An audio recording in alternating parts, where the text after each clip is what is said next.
আব্বু আম্মুর খুশিতে আজকে সাব্বির একটা অচেনা মেয়েকে বিয়ে করতে হয়েছে। একে তো মেয়েটা ও কখনো দেখেনি, তার ওপর নাকি ওর থেকে 3 বছরের সিনিয়র। এমন কিছুর জন্য সাব্বির কখনো প্রস্তুত ছিল না। বিয়ের সপ্তাহখানেক আগে আপু ওকে বলে, আব্বু, আমি আর তোমার আম্মু তোমার জন্য মেয়ে দেখেছি, এখন তুমি কি বলো? আব্বু, হঠাৎ মেয়ে দেখলে যে? বয়স তো আর কম হচ্ছে না, বরং বাড়ছে। তাহলে বিয়েটা করতে হবে না? কিন্তু আব্বু, হঠাৎ করেই বিয়ের কথা বলছো, আবার মেয়ে দেখলে? আমাকে তো কিছু জানালে না। কেন জানতে হবে? কেন?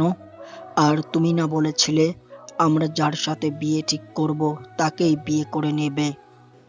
আব্বু, তুমি মেয়েটাকে একবার দেখো, ওর বিহেভিয়ারটা ভালো লাগবে। কোনো দেখা দেখির দরকার নেই, একবারে বিয়ের পর দেখো। শোনো, মেয়েটা অনেক ভদ্র আর পর্দাশীল, তাই তোমার সামনে আসবে না। তোমার আম্মু দেখেছে, ও অনেক মিষ্টি একটা মেয়ে, একদম তোমার জন্য পারফেক্ট। বিয়েটা করো, বুঝতে পারবে আমরা তোমার জন্য কোনো ভুল সিদ্ধান্ত নেইনি। আব্বু আম্মুর মুখের উপর কথা বলার সাহস সাব্বিরের নেই, তাই অনিচ্ছা থাকা সত্ত্বেও বিয়েটা করতে হয়েছে। সাব্বিরের কারোর সাথে রিলেশন ছিল না, আর না কাউকে পছন্দ করত। পড়ালেখা আর ক্যারিয়ারটা নিয়ে ব্যস্ত থাকাতে এসব নিয়ে ভাবা হয়নি। আপনারা কি ভাবছেন, গল্পের হিরোর চেহারা খারাপ, বাজে অভ্যাস আছে, তাই কোনো গার্লফ্রেন্ড নেই? তেমনটা নয়, অনেকটা স্মার্ট আর স্টাইলিশ আর একদম কিউট আর চকলেট বয়। সাব্বির আপু আম্মুকে কথা দিয়েছিল কখনো কোনো রিলেশনে জড়াবে না, আর এর অনেক বড় একটা কারণও আছে অবশ্য। আর কারণটা ছিল সাব্বিরের একটা ফ্রেন্ড। ও একটা মেয়েকে ভালোবেসেছিল, তাকে না পাওয়ার কষ্টটা সহ্য করতে না পেরে সুইসাইড করেছিল। তখন থেকে সাব্বির প্রেম ভালোবাসাকে ভয় পায়, তাই ভেবেছিল বাসার মানুষের কথাতে বিয়ে করে নিবে। কিন্তু হুটহাট করে আব্বু আম্মু যে ওর জন্য এত বড় একটা ডিসিশন নিবে সাব্বির ভেবে উঠতে পারেনি। তার উপর যাকে কখনো দেখেনি তাকে বিয়ে করতে হয়েছে, আর মেয়েটা ওর থেকে সিনিয়র। ভাবলেই সাব্বিরের রাগ হচ্ছিল। তো সাব্বির রুমের সামনে দাঁড়িয়ে ভাবছিল কি থেকে কি হয়ে গেল। এর মাঝে আম্মু এসে দেখে সাব্বির রুমের সামনে দাঁড়িয়ে আছে। তখন আম্মু ওকে বুঝিয়ে রুমে পাঠিয়ে দেয়। সাব্বিরও বাধ্য ছেলের মতো রুমে আসে। তারপর দরজাটা আটকে দিয়ে বিছানার কাছে আসতেই দেখতে পায় একটা পর্দাশীল মেয়ে ওর বিছানার উপর বসে আছে। সাব্বির ভেবেছিল রুমে এসে অন্তত দেখবে মেয়েটা মুখের নিকাবটা খুলে ফেলেছে, কিন্তু না, সেটা করেনি। সাব্বিরের মনে হচ্ছে মেয়েটা হয়তো অনেক বাজে দেখতে আর কুৎসিত কালো বলে নিজেকে ঢেকে রেখেছে। কথাগুলো ভেবে ও মেয়েটার সামনে দাঁড়িয়ে রইল। তখন মেয়েটা উঠে এসে ওর সামনে দাঁড়ালো। সাব্বির ভাবলো মেয়েটা সালাম করবে, কিন্তু ওকে চমকে দিয়ে মেয়েটা বলতে লাগলো, আপনার আসতে কতক্ষণ সময় লাগে? আমার আসার জন্য আপনাকে তো অপেক্ষা করতে বলিনি। তা হয়তো বলেননি, কিন্তু আপনি আমার স্বামী, আর আজকে আমাদের বাসরাত।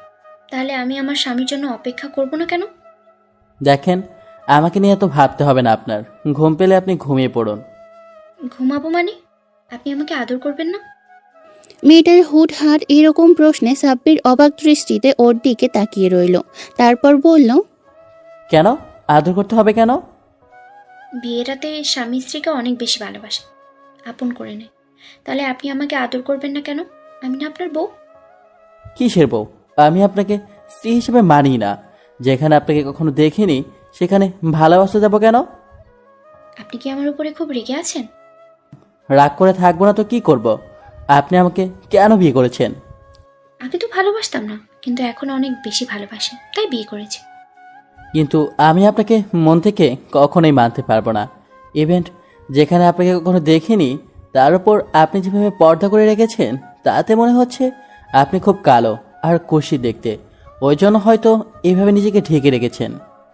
আচ্ছা, দেখতে সুন্দর হলেই কি তার মনটা সুন্দর হয়ে যায়? আর এই পৃথিবীতে কি সব সুন্দর চেহারাগুলোই উত্তম চরিত্রের হয়? কিন্তু আমি সবসময় চাইতাম আমার বউ অনেক সুন্দর হবে, যার জন্য আমি গর্ব করে বলতে পারবো আমার বউটা অনেক সুন্দর।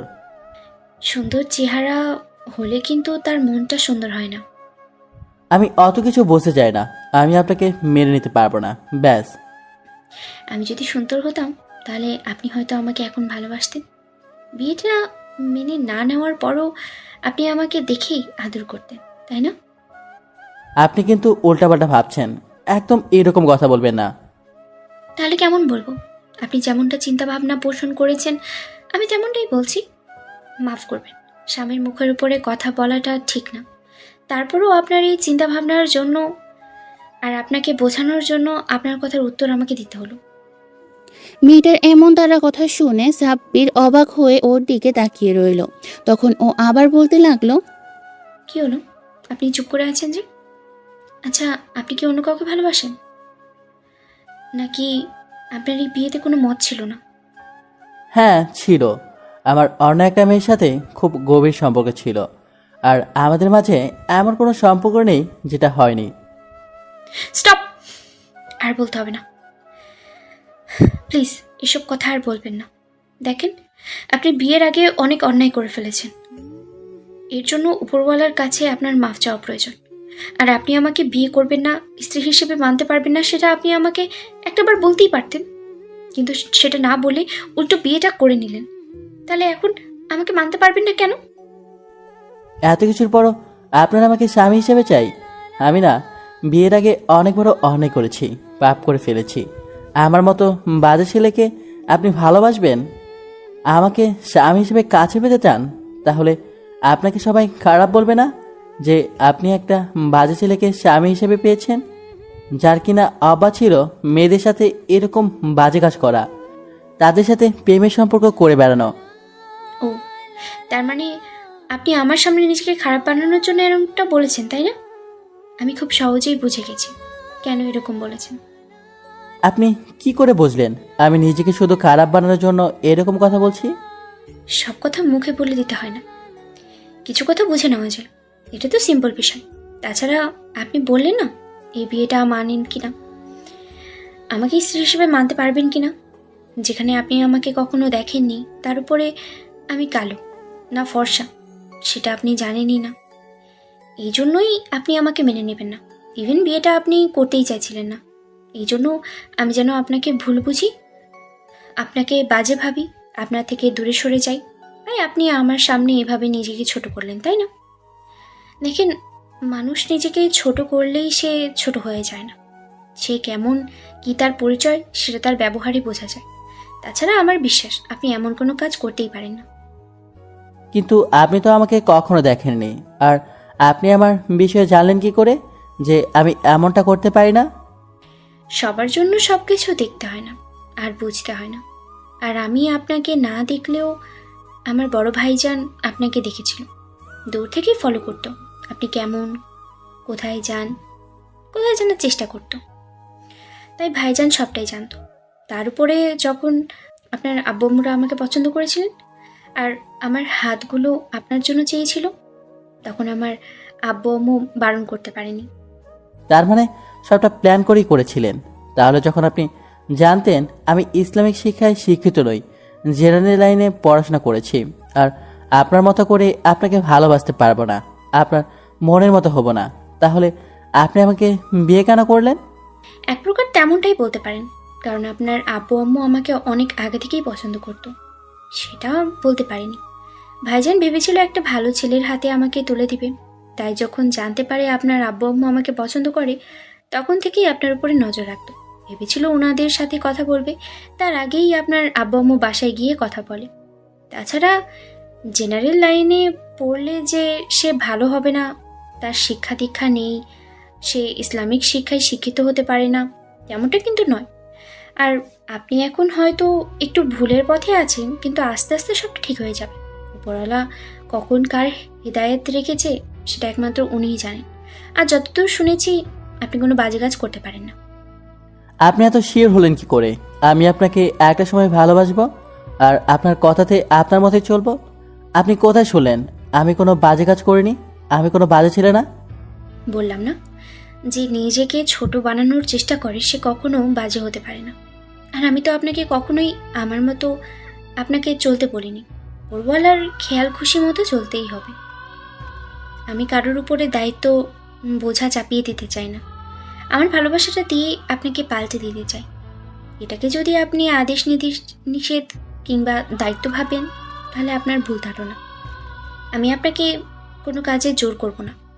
যে ছেলে কিনা মাদ্রাসায় গিয়ে ছোট বাচ্চাদের সাথে সময় কাটাতে পারে, এতিমখানায় গিয়ে নিষ্পাপ শিশুদের খাওয়াতে পারে, সে ছেলে কখনো বাজে হতে পারে না। আমার চিন্তাধারায় আসে না সে কখনো বাজে কাজ করতে পারে। আপনি এসব জানতে পারলেন কি করে? আমি যে মাদ্রাসা যাই, ওই ছোট ছোট বাচ্চাগুলোর সাথে খেলা করি, ওদের সময় দিই। আমার বড় ভাইজান আপনার সম্পর্কে সব খোঁজ খবর রেখেছে, আর আপু আম্মু কিনা জেনেই আপনার সঙ্গে বিয়েটা দিয়েছে। আর আপনার আব্বু আম্মু বলেছিল যে আমার সঙ্গে আপনার বিয়ে হলে আপনি আস্তে আস্তে পাল্টে যাবেন। আপনার ভেতরে সেই পাল্টানোর চেষ্টাটা আছে, কিন্তু এই সমাজ আপনাকে পাল্টাতে দিচ্ছে না। আপনার বন্ধু বান্ধব আপনাকে এসব থেকে দূরে রাখতে চাইছে, কিন্তু বিয়ের পরে আপনি ঠিকই বুঝতে পারবেন যে কোনটা আসল জীবন। সামনে দাঁড়িয়ে থাকা মেয়েটার মনোমুগ্ধকর কথা শুনে সাব্বির মাথা নিচু করে রইল। সাব্বির ওদের বিয়ের 1 সপ্তাহ আগে সাব্বির জানতে পারে একটা মাদ্রাসার শিক্ষিত মেয়ের সাথে ওর বিয়ে, আর মেয়েটা নাকি খুব ভদ্রসভ্য। সাব্বির ওকে বিয়ের আগে দেখেনি। আব্বু আম্মু দেখে আর বলেছিল মেয়েটাকে দেখতে নাকি বেশ ভালোই, কিন্তু সাব্বির সেটা বিশ্বাস করেন। ও জানে আব্বু আম্মু সবসময় ওর বিরুদ্ধে গিয়ে কাজ করে, কিন্তু সেটা ওর ভালোর জন্য করে সাব্বির বুঝতে পারে না। আসলে সাব্বির ভেবেছে মেয়েটা কালো আর বাজে দেখতে হবে, তাই বিয়েটা করতে চাইছিল না। কিন্তু আব্বু আম্মুর ওপর দিয়ে কথা বলে না বলে সাব্বির বিয়েটা করতে বাধ্য হয়েছে। আর মারিয়াকে সাব্বিরের আম্মু বলে দিয়েছিল সাব্বির বাসর ঘরে আসলে ওর সাথে হয়তো সিন ক্রিয়েট করতে পারে, তাই মারিয়া সাব্বিরকে কোনো কিছু বলার সুযোগ না দিয়ে এরকম একটা কথা বলল। সাব্বির কথা বলছে না, তাই মারিয়া ওর পায়ে হাত দিয়ে সালাম করলো। তারপর ও পাগুলো ধরে বলতে লাগলো, দেখেছেন কি কপাল আমার, যাকে বিয়ে করলাম সে আমাকে ভালোবাসে না, আর একটাবার আমাকে উঠিয়েও নিল না। মারিয়ার কথায় সাব্বিরের একটু খারাপ লাগলো। তখন মেয়েটাকে উঠিয়ে দাঁড় করিয়ে ওর থেকে দূরে সরে গেল। তখন মারিয়া একটা মুচকি হাসি দিয়ে বলল, ভয় পাবেন না, আমি জোরপূর্বক আপনার সঙ্গে কিছু করব না। আপনি আমার স্বামী, আপনার অনুমতি ছাড়া কখনোই কাজ করব না। আপনি ভয় পাবেন না, আমি আপনাকে কখনোই স্পর্শ করব না। যতদিন অবধি আপনি আমাকে ভালো না বাসবেন, ততদিন অবধি আমি আপনার কাছে আসবো না। বুঝতে পারলাম, এখন যান, গিয়ে শুয়ে পড়ুন। শুয়ে পড়বো মানে? তাহলে আপনি কোথায় যাবেন? আমি আর যাই হোক আপনার সাথে একই বিছানায় থাকতে পারবো না, কারণ আমি আপনাকে ভালোবাসি না। যদি ভুল করে আপনার সাথে উল্টাপাল্টা কিছু একটা হয়ে যায়। ভুল হলে হয়তো আপনার স্ত্রীর সঙ্গেই হবে। তাছাড়া আপনি আমাকে ভালোবাসেন না, তাহলে নিজের উপরে কন্ট্রোল রাখতে পারবেন না। তাহলে কেমন পুরুষ মানুষ আপনি? আমি কিন্তু এমন কোনো কথা বলিনি। আসলে আমার শোয়াটা তেমন ভালো না। যদি উল্টাপাল্টা ভাবে আপনার গায়ের উপর পা তুলে দিই, তখন হয়তো আপনি খারাপ ভাববেন, এই আর কি। দেখুন, ঘুমের মধ্যে স্বামী তার স্ত্রীর উপরে হাত পা উঠিয়ে দিতেই পারে, এতে বাজে ভাবার কি আছে? তাছাড়া এখন আপনার অধিকার আছে, আপনি আমাকে ধর্ম মোতাবেক বিয়ে করেছেন, তাই এখানে বাজে কিছু ভাবার কোনো প্রশ্নই আসে না। আপনি আমাকে ভালোবাসতে না পারেন, কিন্তু আমি তো আপনাকে 3বার কবুল পড়ার পর থেকে স্বামী হিসেবেই মেনে নিয়েছি আর ভালোবাসার চেষ্টা করেছি, তাই আমি এতে কিছু মনে করব না। আপনি বিছানায় শুয়ে পড়েন। সাব্বির কথা বলছে না, চুপচাপ দাঁড়িয়ে আছে। তাই মারিয়া বুঝতে পারলো সাব্বির ওর সাথে একই বেডে থাকতে চাইছে না। মারিয়া একটা মুচকি হাসি দিয়ে বলল, ভয় পাবেন না, আমি বিছানায় থাকবো না। আপনি বিছানায় শুয়ে পড়েন, আমি নিচে শুয়ে পড়ছি। মানে আপনি নিচে শুবেন কেন? স্বামীকে নিচে রেখে আমি শান্তিতে ঘুমাতে পারবো না, এরকম একটা কাজ আমাকে করতে বলবেন না দয়া করে। আপনি বিছানায় শুয়ে পড়েন, আমি বিছানায় সেদিনই থাকবো যেদিন আপনি আমাকে মন থেকে মেনে নেবেন আর ভালোবেসে নিজের করে নিতে পারবেন। আপনি শুয়ে পড়েন, আমি চাই না আপনার মতের বিরুদ্ধে কিছু করতে। প্লিজ এটুকু দয়া করুন। মারিয়ার কথাতে সাব্বির কিছু না বলে বিছানায় গিয়ে শুয়ে পড়ল। তখন মারিয়া নিচে বিছানা করে শুয়ে পড়ল। সাব্বির ওর দিকে ফ্যালফ্যাল করে তাকিয়ে আছে। মারিয়া অন্যদিকে ঘুরে শুয়ে আছে, এখনো ওর মুখে পর্দাটা সরায়নি। আর কি করেই বা সরাবে? মারিয়া ভেবেছিল স্বামী এসে নিজ হাতে ওর নিকাবটা উঠিয়ে ওকে দেখবে, সেখানে ওকে না দেখেই বলে দিয়েছে ও নাকি কালো। তার উপর সাব্বির যেখানে চিন্তাধারা সুন্দর মেয়ে হলেই তাদের বিয়ে করতে হবে আর ওর বউ হওয়ার যোগ্যতা রাখে না, সেখানে মারিয়া চায় না ওকে এমন কিছু বোঝাতে কিংবা নিজের মুখের নিকাবটা সরিয়ে ওকে নিজের চেহারাটা দেখাতে।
উদ্দেশ্য করে বলল, আব্বু, তুমি কি এখনো আমাদের উপর রাগ করে আছো?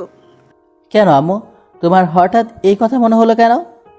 না মানে, তুমি তো বিয়েতে রাজি ছিলে না, আর হুটহাট করে তোমার বিয়েটা আমরা দিয়ে ফেললাম, তাই হয়তো তুমি এখনো আমাদের উপর রাগ করে আছো। তার উপর খাবার টেবিলে একটা বারো বৌমার সাথে কথা বললে না। আম্মু, আমি কারোর উপর রাগ করিনি।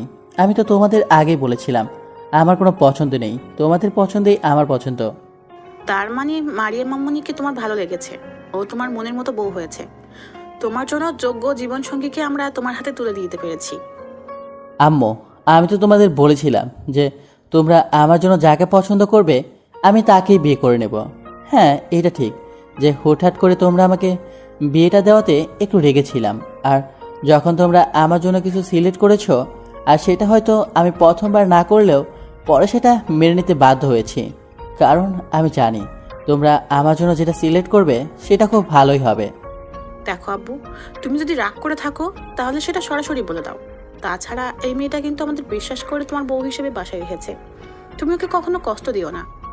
সাব্বির আম্মুর কথাতে মাথা নেড়ে হ্যাঁ সূচক উত্তর দিলে মারিয়া বেশ অবাক হলো। কালকে রাত্রে যাকে কিনা এত রাগী কণ্ঠে কথা বলতে শুনেছে, আজ সে এত নম্র কণ্ঠে কথা বলছে। তাই মারিয়ার কাছে একটু খটকা লাগলো। ভাবতে লাগলো সাব্বির কি ওকে মেনে নেওয়ার চেষ্টা করছে। তারপর খাওয়া দাওয়া শেষ করে আম্মুর কথাতে মারিয়া বেশিক্ষণ বাইরে রইল না, কারণ বাইরে থেকে লোক আসতে শুরু করেছিল। তার ওপর মারিয়া সবসময় পর্দা করে, তাই কয়েকজন আত্মীয় স্বজনের সামনেই কিছুক্ষণের জন্য নিকাবটা সরিয়েছিল। মারিয়ারও কেমন লজ্জা লাগছিল মুখটা দেখাতে, আর আম্মু সেটা বুঝতে পেরে ওকে রুমে চলে যেতে বললে মারিয়া তাই করলো। মারিয়া রুমে এসে ব্যালকনিতে দাঁড়িয়ে রইল। তার একটু পর সাব্বির রুমে আসে। তারপর বিছানায় বসতেই মারিয়া বুঝতে পারে সাব্বির রুমে আসছে। এর মাঝে সাব্বিরের ফোনটা বাজতে লাগলো। তখন সাব্বির ফোনটা রিসিভ করে দেখলো ওর ক্লাসমেট একটা মেয়ে ফোন করেছে। তখনই সাব্বির ফোনটা রিসিভ করে কানে দিতেই ওপাশ থেকে কিছু বললে সাব্বির বলতে লাগলো, তুই আমার বিয়েতে আসলি না কেন? আমার কিন্তু খুব খারাপ লেগেছে জানিস। মারিয়া বুঝতে পারলো সাব্বির কোনো ফ্রেন্ডের সাথে কথা বলছে, কিন্তু সেটা মেয়ে না কি ছেলে ওর বুঝে আসছে না। সাব্বির বেশ হাসাহাসি করেই কথা বলতে লাগলো। তুই কিন্তু তোর হাজব্যান্ডকে নিয়ে আসতে পারতি আমার বিয়েতে, তারপরেও কাজের বাহানা দিয়ে এড়িয়ে গেলি। তুই আমার বেস্ট ফ্রেন্ড, তুই যদি অ্যাটেন্ড না করিস তাহলে আমার খারাপ লাগবে না বল? সাব্বিরের এমন দ্বারা কথাতে মারিয়া বুঝে ফেললো সাব্বির কোনো মেয়ের সাথে কথা বলছে। তাই কেমন ট্যাপ ট্যাপ করে সাব্বিরের দিকে তাকিয়ে রইল। সাব্বির বিষয়টা একবার খেয়াল করে আবার কথা বলাতে মনোযোগ দিল। তো আর আধা ঘন্টা কথা বলে তারপর সাব্বির ফোনটা রাখতেই মারিয়ার মনে হলো এই বিষয়টা নিয়ে ওর স্বামীকে কিছু বলা দরকার। তাই রুমে আসলো। তারপর সাব্বিরের সামনে দাঁড়াতেই সাব্বির বলতে লাগলো, আপনি কিছু বলবেন? বলছিলাম কি, আপনি যদি কিছু মনে না করেন তাহলে আপনাকে কিছু কথা বলতে পারি? হ্যাঁ বলেন। আপনি হয়তো কোনো মেয়ের সাথে কথা বলেছেন এতক্ষণ। হ্যাঁ, কিন্তু কেন? আর আপনি বুঝলেন কি করে? আপনার কথাতেই বোঝা গেছে। আচ্ছা, আপনি যদি কিছু মনে না করেন তাহলে আমি আপনাকে কয়েকটা কথা বলতে চাই। আপনি হয়তো সেটা উপদেশ ভেবে নিতে পারেন, কিন্তু এটা কোনো উপদেশ না। মনে হলো আপনাকে জানানো দরকার, আর বললে হয়তো আপনি আমার উপরে রেগে যেতে পারেন। না না, আপনি বলেন কি কথা বলবেন, আমি আপনার কথা শুনছি। আচ্ছা, একটা কথা কি জানেন তো, বিয়ের আগে যে কোনো ধরনের সম্পর্কে জড়ানো কিংবা কারোর সাথে আলাপ করা, যেমন কোনো মেয়ের পরপুরুষের সাথে কথা বলা বারণ, তেমনি কোনো পুরুষেরও কোনো পর নারীর সাথে কথা বলাটা ঠিক না। তার উপরে আপনি এখন বিবাহিত, অন্য কোনো মেয়ের সাথে আপনার কথা বলাটা মানায় না। আর এই বিষয়টা না আমাদের ইসলামের প্রাধান্য দেয়া না। তাই প্লিজ দয়া করে যদি আপনি এসব বাদ দিতেন তাহলে ওপরওয়ালা আপনার উপরে খুশি হতো। কিন্তু কেন? আর ও তো আমার ফ্রেন্ড, ওর সাথে কথা বলে কি সমস্যা? সমস্যা তো হয়নি, কিন্তু সমস্যা হতে বেশি দিন সময় লাগবে না। একটা ছেলে আর একটা মেয়ে যখন কথা বলে, তাদের মধ্যে দ্বিতীয় কোনো ব্যক্তি থাকলে সেটা শয়তান থাকে, আর শয়তান চেষ্টা করবে আপনাদের মাঝে মায়ার সৃষ্টি করতে। আর মায়া যেমন ভালো একটা দিক আছে, তেমনইভাবে এর খারাপ দিকটাও আছে। এই মায়া থেকেই কিন্তু মানুষের প্রতি আকৃষ্ট হয়, তারপর একটা সময় মানুষ ভুল কিছু করে বসে। বলছিলাম যে আপনি তো এখন বিবাহিত, তাই অন্য মেয়েগুলোর সাথে এভাবে হাসাহাসি করে কথা না বললেই ভালো হয়। আপনি কি বলতে চাইছেন? ওরা তো আমার ফ্রেন্ড, ওদের সাথে একবারে কথা বলা বন্ধ করে দিব? তাহলে ওরা কি ভাববে?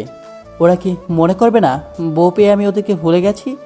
বউ পাগলা বলবে আমাকে, আর কথা বলা বাদ দিয়ে দিলে বলবে আমার ইগো বেড়ে গেছে। সেটাও ঠিক। আর আমি আপনাকে বলছি না একেবারে কথা বলা বাদ দিয়ে দিতে। আপনি আস্তে আস্তে কথাটা বন্ধ করে দিন। বন্ধ না করতে পারলেও কম কথা বলুন। যেটা প্রয়োজনীয় সেটা ছাড়া আর কিছু বলবেন না। আর দেখা হলেই কারোর চোখের দিকে তাকিয়ে কথা বলবেন না। আমি আপনার এত উপদেশ শুনবো কিসের জন্য? আর আমি তো আপনাকে বউ। আমি জানি আপনি আমাকে বউ হিসেবে মানেন না। আচ্ছা, সমস্যা নেই, আমি আপনার জন্য অপেক্ষা করব। আমার ভালোবাসা আর পবিত্র বন্ধনটা যদি সত্যি হয়ে থাকে, তাহলে উপরওয়ালা ঠিকই একদিন আমার জন্য আপনার মনে ভালোবাসার সৃষ্টি করে দেবে। আপনি সেদিন নিজে থেকেই আমাকে ভালোবাসবেন। আর যদি আমি কখনো আপনাকে ভালো না বাসি, তাহলে কি করবেন? আপনি আমাকে ছেড়ে চলে যাবেন আর আমার থেকে দূরে হারিয়ে যাবেন? সাব্বির কথাগুলো শেষ করতে পারল না, তার আগেই মারিয়া চোখে পানি টলমল করতে লাগলো। এই হয়তো মেয়েটা কান্না করে দিবে। সাব্বির কিছু বলে ওঠার আগেই মারিয়া সাব্বিরের পায়ের কাছে বসে পড়ল আর পাগুলো ধরে বলতে লাগলো, দয়া করে এরকম কথা বলবেন না প্লিজ। আমি সব কিছু সহ্য করতে পারবো, আপনার অবহেলা, অপমান, এমনকি আপনি যদি আমার থেকে মুখ ফিরিয়ে নেন, আমি সেটাও সহ্য করে নেব। তারপরেও এসব কথা আর কখনো বলবেন না প্লিজ। এমনটা আমি কখনো ভাবি না। আর কালকে আমি আপনাকে বলেছি, 3 বার কবুল বলার পর থেকে আমি আপনাকে নিজের সবটা ভাবতে শুরু করেছি। আপনার আমাকে এত তাড়াতাড়ি ভালোবাসতে হবে না। আমি যদি নিজের ভালোবাসা দিয়ে আপনাকে নিজের করে নিতে না পারি, উপরওয়ালা যদি আপনার ভালোবাসাটা আমার কপালে না লিখে রাখে, তাহলে তো আমি সেটা পাবো না। আর যদি লিখে রাখে, আজ হলেও সেটা পাবো, আর পরে হলেও পাবো। এ কি, আপনি কান্না করছেন কেন? আমি তো কথাটা এমনিতেই বললাম। তাছাড়া ওপরওয়ালা তো সব জিনিস মানুষকে দেয় না, তাই না? যদি আমি আপনাকে কখনো ভালো না বাসি, তাহলে কি আপনি এমন কান্নাকাটি করবেন? শুধু শুধু আমার সাথে থেকে অবহেলাটা সহ্য করবেন? ভয় লাগে। আপনি এমন কথা আর কখনো বলবেন না। আমি তো বললাম, আপনাকে ছেড়ে দূরে যাওয়ার কথা কখনো ভাবি না। আর মেয়েদের প্রথম বিয়েটা না নিয়ে অনেক স্বপ্ন থাকে, আমারও ছিল। কিন্তু উপরওয়ালা হয়তো চাইনি আমার স্বপ্নটা পূরণ হোক। তারপরেও আমি আপনাকে স্বামী হিসেবে মানি। আমি চাই না আপনার থেকে দূরে যেতে। উপরওয়ালা যেন আমার মৃত্যুর আগে তেমনটা না করে। দয়া করে আপনি আর এমন কথা কখনো বলবেন না। আপনি যদি কখনো আমাকে ভালো নাও বাসেন, যদি মনে হয় আপনি আরেকটা বিয়ে করে নেবেন, অন্য কারোর সাথে সুখে থাকবেন, তাও করবেন। আমি কোনো বাধা দেব না। তারপরও আপনি আমাকে এই বাসা থেকে চলে যেতে বলবেন না। দরকার পড়লে আপনার বাসার কাজের মেয়ে করে আমাকে রেখে দিবেন। আমি এখন যেখানটায় পড়ে আছি, ঠিক সেখানটায় আপনি আমাকে শুধু একটু ঠাঁই দিন। আমি সারা জীবন আপনার পায়ের কাছে বসে থাকবো। তারপরেও দয়া করে আর এমন কথা কখনো বলবেন না। আমার খুব বেশি কষ্ট হবে আপনার থেকে দূরে থাকতে। মারিয়া কথাগুলো বলেই ফুপিয়ে উঠতে লাগলো।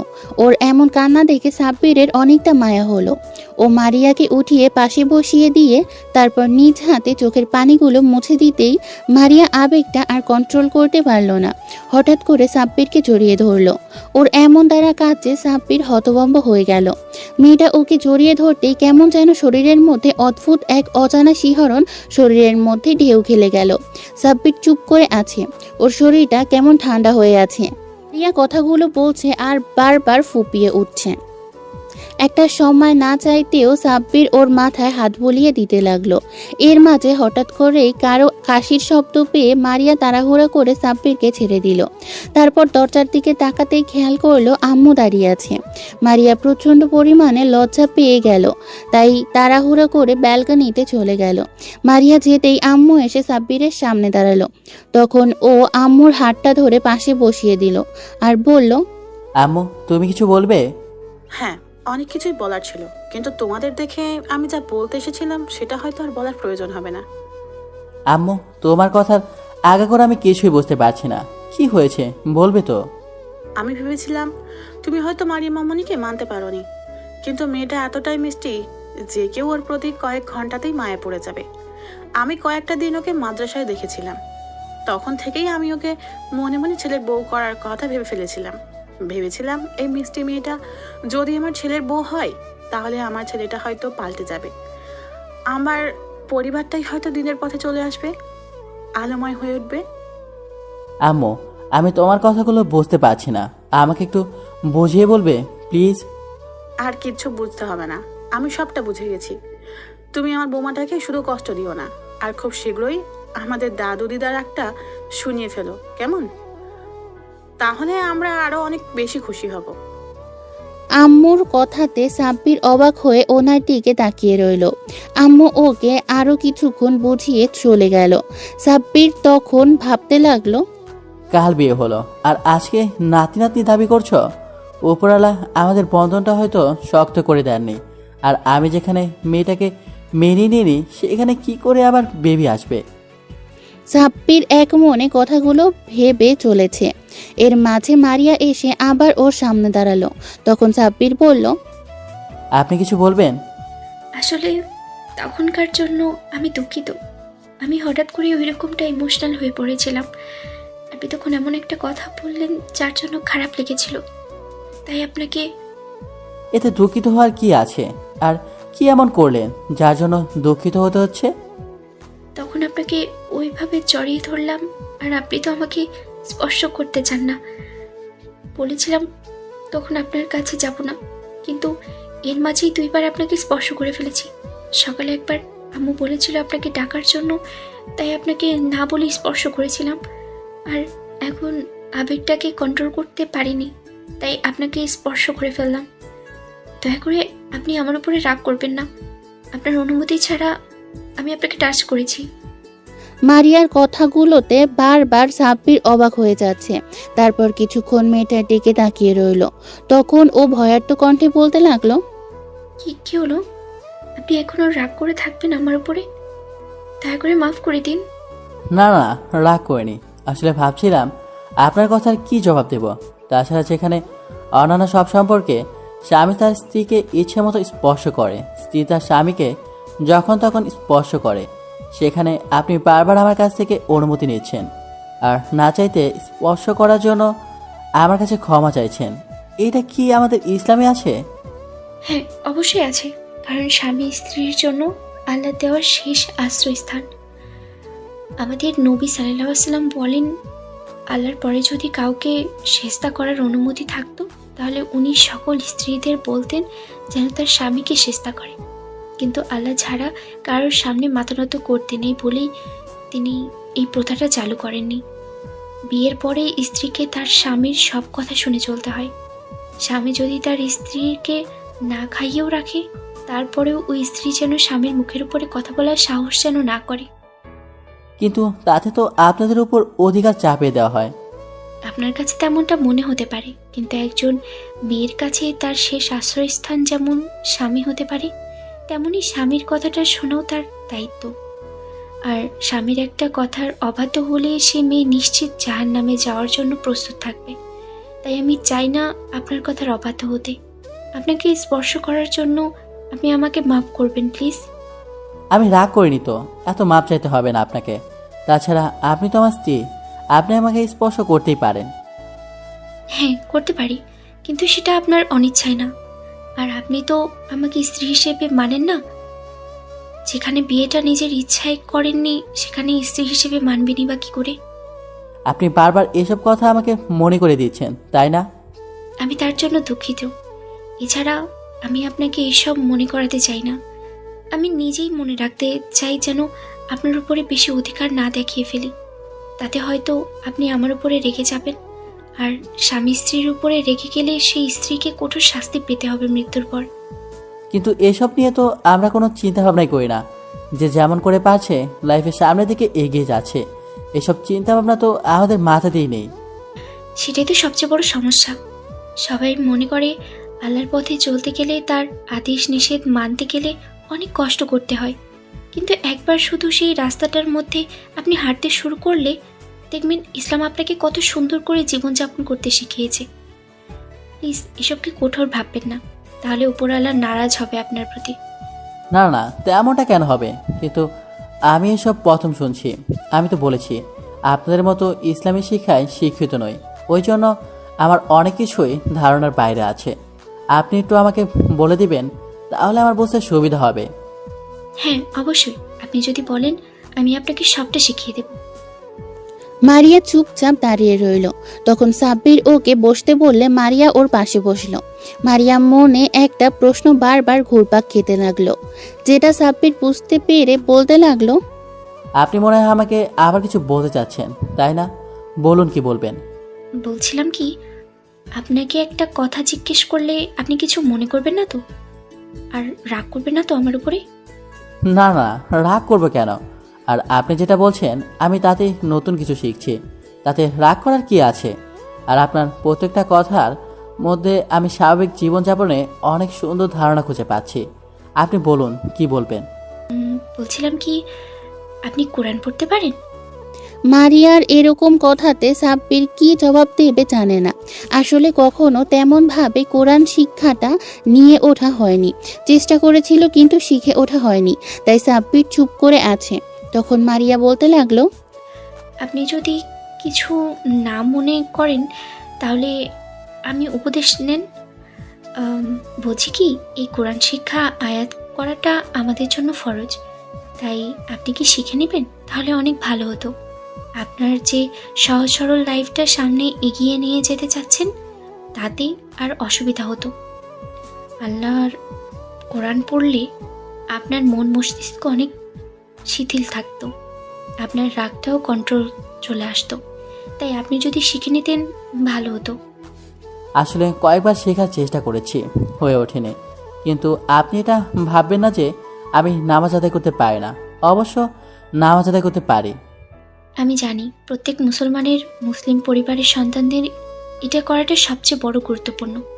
আপনি কোরআন পড়তে পারেন না তাতে সমস্যা নেই, কিন্তু আপনি যদি কিছু মনে না করেন তাহলে আমি আপনাকে শিখিয়ে দিতে পারি, যদি আপনার ইচ্ছে থাকে তো। আচ্ছা ঠিক আছে, আমাদের বিয়ের ফর্মালিটি তো অনেক কিছু বাকি আছে, সেগুলো শেষ হোক। আর আজকে তো আপনাদের বাসায় যেতে হবে, বাসায় ফিরি একটু কাজে চাপ কমো, তখন থেকে ইনশাল্লাহ শিখে নেব। সাব্বিরের এরকম দ্বারা কথাতে মারিয়া অনেকটা খুশি হলো, তাই ওকে ধন্যবাদ জানালো। দুজনের মাঝে বেশ কিছুক্ষণ নীরবতা চলল। তখন মারিয়া সাব্বিরকে বলল, আচ্ছা, আরেকটা কথা বলবো? জি বলেন। বলছিলাম কি, আপনার মুখে না তুমি ডাকটা শুনতে হয়তো অনেক বেশি ভালো লাগবে, তাই প্লিজ আপনি আমাকে তুমি করে বলবেন। আপনি আমার স্বামী, তাই স্বামীর মুখে থেকে আপনি নয় তুমি ডাকটা মধুর শোনাতো। প্লিজ আমাকে তুমি করে ডাকবেন। আপনার কাছে আমার এতটুকু ছোট্ট চাওয়া, না বলবেন না? কিন্তু আপনি তো আমার থেকে সিনিয়র, তাহলে তুমি করে বলবো কেন? বারবার আপনি এরকম কথা বলেন কেন? আমাদের রাসূল সাল্লাল্লাহু আলাইহি সাল্লাম তার প্রথম বিবি খাদিজার থেকে অনেক জুনিয়র ছিল, তারপরেও কিন্তু তাদের মাঝে ভালোবাসার কোনো কমতি ছিল না। যেখানে 3 বছরের মাত্র জুনিয়র আপনি আমার থেকে, এটা কোনো বিষয় নয়। তাছাড়া ভালোবাসার কাছে বয়স কোনো পার্থক্য নয়। তাছাড়া স্বামীর কাছে স্ত্রী সবসময় ছোটই হয়, আপনি জানেন না সেটা?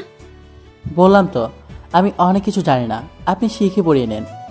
আমি তো চাই সবটা শিখিয়ে পড়িয়ে নিতে, কিন্তু আপনি তো আমাকে সেই দায়িত্বটা দিচ্ছেন না। মারিয়ার কথা শুনে সাব্বির চুপ করে রইল। এর মাঝে সাব্বিরের পিচ্চি একটা চাচাতো বোন এসে মারিয়াকে হাত ধরে নিয়ে গেল। মারিয়া ওকে কোলে তুলে নিয়ে নিতে চলে গেল। এভাবে সারাটা দিন কেটে গেল। সন্ধ্যার মুখে ওরা মারিয়াদের বাসায় গেল। সেখানে 2টা দিন থেকে আবার বাসায় চলে আসে। তারপর বেশ ভালোই চলছিল। সাব্বির বাসায় আসতেই মারিয়া ভাবে এখন থেকে আর দেরি করা চলবে না। অনেক সময় দিয়েছে, এখন সাব্বিরকে দিনের পথে আনতে হবে। কিন্তু কথাটা বললে সাব্বির রাগ করবে কিনা তাই আর বলে উঠতে পারল না। ভাবলো কালকে সকালে বলবে। সবটা ভেবে মারিয়া নিচে ঘুমাতে গেলে তখন সাব্বির বেশ খারাপ লাগলো, তাই বলতে লাগলো, আচ্ছা আপনাকে নিচে ঘুমাতে হবে না, অনেক ঘুমিয়েছেন, এখন আসেন উপরে শুয়ে পড়ুন। মারিয়া সাব্বিরের মুখের দিকে তাকিয়ে রইল। আর কিছু বলে ওঠার আগে ও আবার বলল, আমাকে যদি স্বামী হিসেবে মানেন আর আমার কথা যদি কোনো মূল্য থাকে, তাহলে আপনি বেডে এসে শোবেন। সাব্বিরের কথা মতো মারিয়া এসে ওর পাশে শুয়ে পড়ল। তারপর একটা সময় মারিয়া ঘুমিয়ে পড়লে সাব্বিরের বারবার মনে হচ্ছিল মারিয়াকে কাছে টেনে নিতে, কারণ মেয়েটা ওর বউ। তাছাড়া ওদের বন্ধনটাও পবিত্র। আর মারিয়া যেখানে বলেছে ওকে স্বামী হিসেবে মেনে নিয়েছে, তাহলে সেখানে অনুমতি নেওয়ার কি আছে। তাই বারবার মনে হচ্ছিল পাগলিটাকে বুকে জড়িয়ে নিতে। তারপর আবার মনে হচ্ছিল যদি মারিয়া এর জন্য কষ্ট পায়, তাহলে হয়তো উপরওয়ালার কাছে ওকে জবাব দিতে হবে। এমনিতেই এখন মনে হয় ও একটা ভুলের উপর আছে। সাব্বির কিছুক্ষণ মারিয়ার দিকে তাকিয়ে রইল। আর মেয়েটা ঘুমালে ওকে প্রচন্ড পরিমাণে মায়াবী লাগে। সাব্বির সেটা খুব ভালো করেই বুঝতে পারে, কারণ ঘুমানোর পর সাব্বির ওর মুখের দিকে তাকিয়ে থাকে প্রতিটা রাতে। তো পরদিন সকালে মারিয়া ডাকে সাব্বির ঘুম ভাঙলো। তখন ও উঠে বসলো আর বলতে লাগলো, কি হলো, আপনি আমাকে ডেকে উঠালেন যে? ফজরের আজান হয়ে গেছে, এখন উঠে ফ্রেশ হয়ে নামাজ আদায় করে নিন। দয়া করে রাগ করবেন না, আমি বুঝতে পারছি আপনার অভ্যাস নেই, কিন্তু এখন থেকে অভ্যাসটা করে নিন। অনেক নামাজ পড়ছে ছেড়ে এসেছেন, এগুলোর জন্য আপনাকে অনেক শাস্তি পেতে হবে। সেই ভুল কাজটার জন্য আপনাকে আল্লাহ দরবারে হাত তুলে মাফ চাইতে হবে। এখন থেকে দয়া করে নামাজ ছাড়বেন না। আমি এতদিন আপনাকে কিছু বলিনি, কারণ এতদিন বিয়ের সব কাজ ছিল তাই। তারপর যদি হুটহাট করে বলি, দেখা গেছে আপনি রেগে যেতে পারেন, আর আপনি ভাবতে পারেন আমি আপনার উপরে টর্চার করছি কিংবা আমার দায়িত্ব চাপিয়ে দিচ্ছি। তাই আপনাকে আস্তে আস্তে বোঝাতে চেয়েছিলাম। প্লিজ এখন উঠে, ফজরের ওয়াক্তটা শেষ হয়ে যাচ্ছে। মারিয়া মনোমুগ্ধকর কথা শুনে সাব্বির ওর প্রতি শ্রদ্ধা বেড়ে যাচ্ছে। তাই উঠে গিয়ে ফ্রেশ হয়ে এসে তারপর খেয়াল করলো জায়নামাজটা রাখা আছে। তখন সাব্বির গিয়ে নামাজ আদায় করে নিল। নামাজ শেষ হতেই সাব্বির দেখলো মারিয়া রুমে নেই। ও গিয়ে যখনই বিছানায় বসতে যাবে, এর মাঝে মারিয়া এসে বলতে লাগলো, এখন আর ঘুমাবেন না প্লিজ। ফজরের পরে ঘুমানোর ঠিক নয়, তাহলে শরীরের জন্য ক্ষতি হয়। আপনি একটু বাইরে থেকে হাঁটাহাঁটি করে আসেন, আপনারও ভালো লাগবে দেখবেন। মারিয়ার কথা শুনে একবার মনে হয় মেয়েটা অধিকার ফলাতে শুরু করেছে, কিন্তু আবার পরক্ষণেই মনে হচ্ছে হয়তো মারিয়া সবটা হাদিস বা কোরআনের মধ্যে থেকেই বলছে। কারণ মাদ্রাসায় যারা পড়েছে তারা আল্লাহর আদেশ নিষেধ ছাড়া কোনো কাজ করে না। তার উপর মারিয়া একজন দিনদার নারী। তাই সাব্বির ওর কথাটা রাখতে বাসা থেকে বেরিয়ে গেল। ও পাঞ্জাবি পরা অবস্থাতেই ছিল। এটা দেখে আম্মু বুঝতে পারলো যে সাব্বির হয়তো ফজরের নামাজটা আদায় করেছে, কারণ কালকে রাত্রে আম্মুর সাথে মারিয়ার কথা হয়েছে। ও বলেছিল সাব্বিরকে যেভাবেই হোক দিনের পথে নিয়ে আসবে আর ওকে বুঝিয়ে দিবে ও যেটা করে সেটা ভুল। এভাবে প্রায় 15টা দিন কেটে গেল। এর মাঝে সাব্বির মারিয়া প্রতিদিন শ্রদ্ধা বেড়ে যাচ্ছে, কারণ ও যেটা বলছে সেটা সাব্বির বুঝতে পারছে যে ওর ভালোর জন্যই, আর এটাই হয়তো ইসলামের নিয়ম।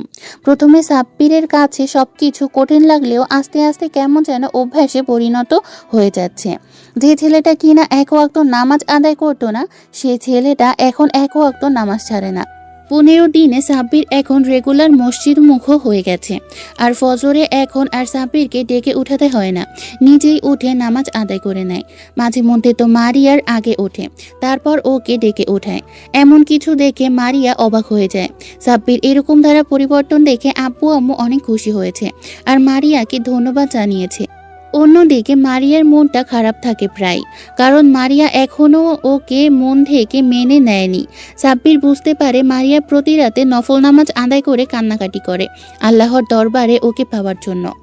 মারিয়ার সেই দোয়াটা হয়তো কবুল হয়েছে। তো আজকে ছুটির দিন বলে সাব্বির বাসাতেই আছে। খাওয়া দাওয়া করে এসে রুমে এসে বসে আছে। এর মাঝে মারিয়া রুমে আসে, দেখে সাব্বির কি যেন একটা ভাবছে। তখন মারিয়া গিয়ে ব্যালকনিতে দাঁড়িয়ে রইল। সাব্বির বুঝতে পারে মেয়েটার মনটা খারাপ থাকে সব সময়। সাব্বির আগে থেকে অনেকটা চেঞ্জ হয়ে গেছে, আর তার সবচেয়ে বড় কারণ হচ্ছে মারিয়া। সাব্বির বুঝতে পারছে মারিয়া ওকে দিনের পথে আসতে সাহায্য করেছে। সাব্বির 15টা দিনে মারিয়ার প্রতি অনেক দুর্বল হয়ে গেছে, ওকে ভালোবেসে ফেলেছে, কিন্তু বলতে পারছিল না। বিয়ের প্রথম রাতে যেভাবে ওকে ইগনোর করেছে তাতে ওকে বলতে সংকোচ হচ্ছিল, কিন্তু ও প্রায় খেয়াল করে মারিয়া মন খারাপ করে থাকে। আর রাতে যখন কান্নাকাটিটা দেখে তখন বেশ খারাপ লাগে। তাই ও মাঝে মধ্যে ভাবে মারিয়াকে মেনে নেবে, কিন্তু কি থেকে কি বলবে বুঝে উঠতে পারে না। আজকেও ঠিক তেমন করে মারিয়াকে খেয়াল করছে। মারিয়া বারবার হাতের উল্টো পিঠ দিয়ে চোখ মুছছে। সাব্বিরের বুঝতে বাকি রইল না পাগলিটা হয়তো কান্না করছে, তাই সাব্বির ওকে ডাকলো। এই যে শুনছেন, একটু আসবেন এদিকে। সাব্বির কথাটা বলে শেষ করার আগে মারিয়া এসে ওর সামনে দাঁড়ালো। তারপর হাস্যোজ্জ্বল চেহারা নিয়ে বলতে লাগলো, বলুন আপনার জন্য কি করতে পারি। সাব্বির মারিয়ার মুখের দিকে তাকিয়ে রইল, তারপর ওর হাত ধরে পাশে বসিয়ে দিল। মারিয়া অবাক হয়ে গেল, কারণ সাব্বির সেদিনের পর আর একটা বারও ওকে স্পর্শ করেনি। বিয়ের পর দিন মারিয়া যখন সাব্বিরকে নিচে থেকে জড়িয়ে ধরেছিল তখন ওর মাথায় হাত বুলিয়ে দিয়েছিল, আর আজকে দ্বিতীয়বার ওর হাতটা ধরে নিজের পাশে বসিয়ে দিল। মারিয়া চোখের পানি টলমল করছে। তখন সাব্বির ওর গালের পাশে হাত রাখতেই সাব্বির হাতে হাত রাখলো আর বলতে লাগলো, আপনাকে কোনো কারণে আমি কষ্ট দিয়ে ফেলেছি, যার জন্য আপনি আমার উপরে রাগ করে আছেন, তাই না? আমাকে বলুন, আমি কোনো অন্যায় করেছি কিনা? না না, আপনি কোনো অন্যায় করেননি। আসলে আপনাকে প্রায়ই দেখি মন খারাপ করে থাকেন। আমি কি জন্য মন খারাপ করে থাকি সেটা আপনিও জানেন। আমি তো এখন আপনাকে প্রচণ্ড পরিমাণে ভালোবাসি, আপনি সেটা বোঝেন। তাছাড়া স্বামীর ভালোবাসাটা না পেয়ে স্ত্রী কতদিন দূরে থাকবে বলুন? 15টা দিন হয়ে গেছে আপনি একটাবারও নিজের থেকে আমাকে স্পর্শ করেননি, তারপরে আজকে নিজের থেকে আমার হাত ধরলেন, তাই একটু অবাক লাগছে। কি করব বলেন, আমি তো বিয়েটা মন থেকে মানতে পারছি না। ভেবেছিলাম আব্বা আম্মু আমার জন্য কাকে পছন্দ করেছে, কার সাথে বিয়ে দিচ্ছে বা না দিচ্ছে সেটা ভাবতে পারিনি। প্রথমে ওদের বলেছিলাম ওদের পছন্দে বিয়ে করে নিব, কিন্তু আপনাকে না দেখে বিয়ে করেছিলাম বলে ভেবেছিলাম আপনি কালো হবেন, কিন্তু আমার ধারণাটা আপনি পাল্টে দিয়েছেন। আপনি ঠিকই বলেছিলেন সেদিন যে চেহারা সুন্দর হলেই তার মনটা সুন্দর হয় না। আমি কয়েকদিনে অনেকের সাথে কথা বলেছি, তাদের দেখে আমি বুঝতে পেরেছি আপনার কথাটা ঠিক ছিল। আমি উপরওয়ালার কাছে বারবার চাইতাম যেখানে আমি কোনো সম্পর্কে জড়াইনি আমার বউটা যেন উপরওয়ালা অনেক বেশি সুন্দর দেয়। আমি তার দিকে তাকিয়ে অন্য কাউকে নিয়ে যেন না ভাবি। আর আল্লাহ একটা চাঁদ আমার ঘরে পাঠিয়েছে, একটা পরীকে আমার লাইফে পাঠিয়েছে। আমার সব ইচ্ছেগুলো পূরণ হয়ে গেছে। তার উপর আপনি দিন দিন যেভাবে আমাকে বোঝাতে শুরু করেছেন যে আমি ভুল করেছি, আপনার কথাতে সবটা মেনে চলতে শুরু করেছি। আব্বু আম্মু বলে আমার মধ্যে নাকি অনেকটা চেঞ্জ এসে গেছে। যে ছেলেটা কিনা 5 ওয়াক্ত নামাজ তো দূরে থাক, সপ্তাহে একবার মসজিদ মুখো হতো কিনা সন্দেহ ছিল, সে কিনা এখন 5 ওয়াক্ত নামাজ পড়ছে। সেটা শুধু আপনার জন্য সম্ভব হয়েছে। এখন জানেন তো, মাথায় কোনো টেনশন থাকে না, কোনো প্রেশার আমার মাথায় কাজ করে না। নামাজ পড়ে যখন বুক ভরে একটা নিঃশ্বাস নেই, তারপর যখন আপনি আমাকে নামাজে তাগিদ দেন, তখন আমার কাছে খুব ভালো লাগে।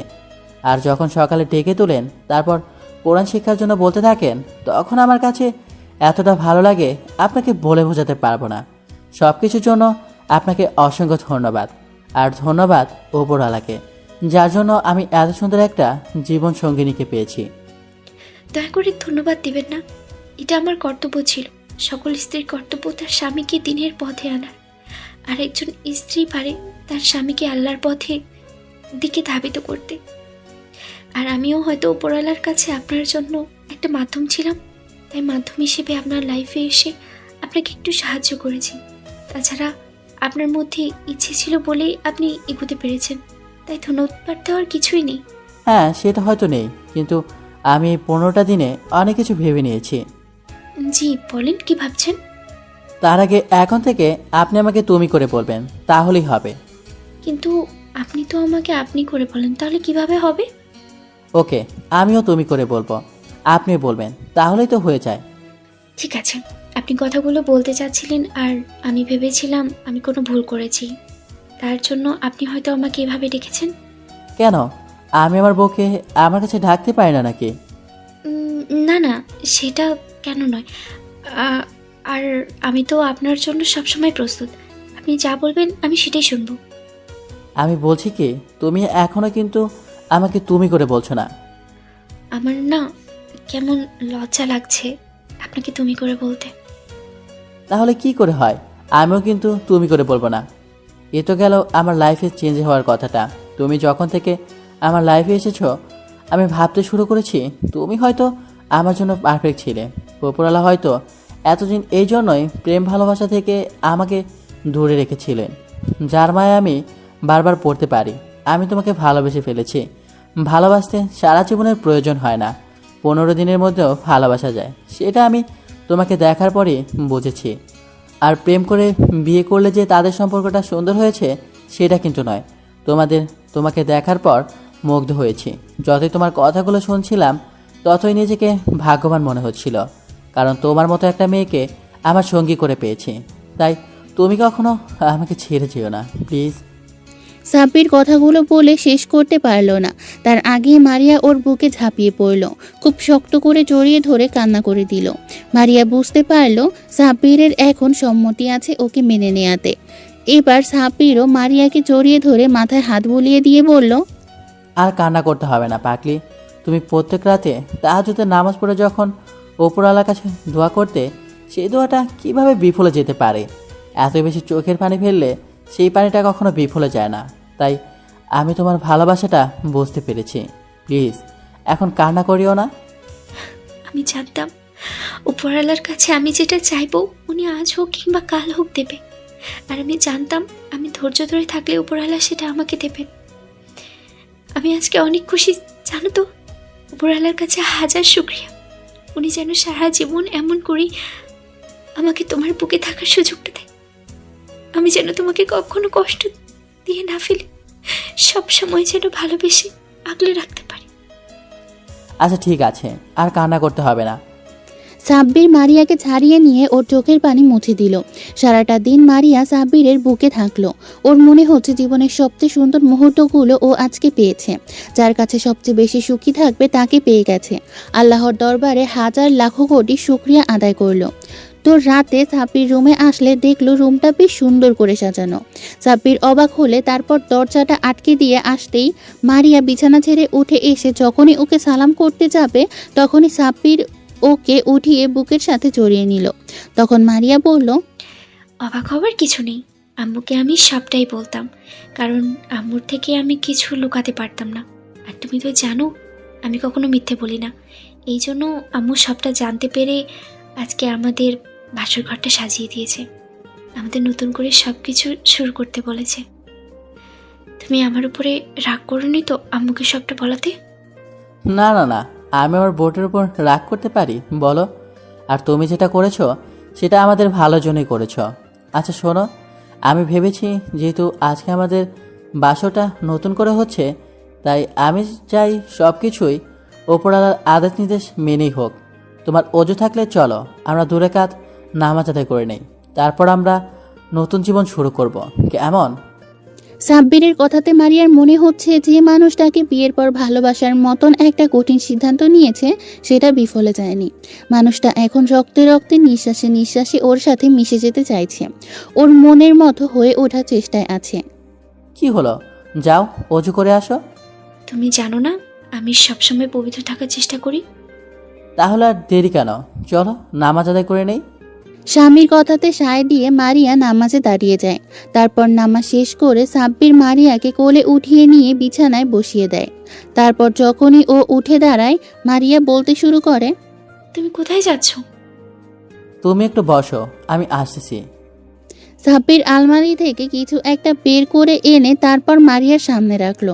মারিয়া দেখতে পেল বেশ কিছু টাকা সেখানে আছে।